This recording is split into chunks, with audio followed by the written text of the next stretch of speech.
തലയിലെ നീർക്കെട്ട് എന്ന് പറയുന്ന അസുഖത്തിനാണ് നമ്മൾ വൈദ്യശാസ്ത്രത്തിൽ സൈനസൈറ്റിസ് എന്ന് പറയുന്നത്. ഇതിൻ്റെ പ്രധാന ലക്ഷണങ്ങളാണ് തലവേദന, തലയ്ക്ക് ഭാരം അനുഭവപ്പെടുക, മുഖത്തുണ്ടാകുന്ന വേദന, പ്രത്യേകിച്ച് ഈ ഒരു ഭാഗത്ത്, അതുപോലെ നെറ്റിയിലൊക്കെ ഭാരം അനുഭവപ്പെടാം.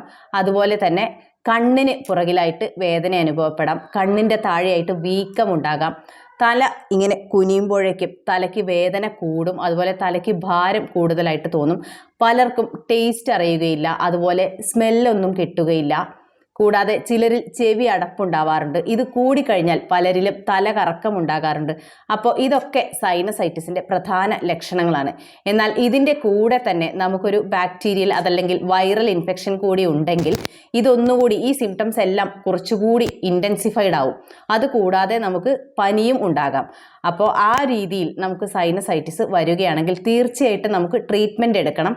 അതുമാത്രമല്ല, ഒരു ക്രോണിക് സൈനസൈറ്റിസ് ഉള്ള ആൾക്കാർക്ക് ഫലപ്രദമായ ചികിത്സ ഹോമിയോപ്പതിയിൽ ലഭ്യമാണ്. വളരെ കുറച്ച് നാളത്തെ ട്രീറ്റ്മെൻറ്റ് കൊണ്ട് തന്നെ നമുക്ക് ഈ ഒരു പ്രശ്നം സോൾവ് ചെയ്യാനായിട്ട് സാധിക്കും.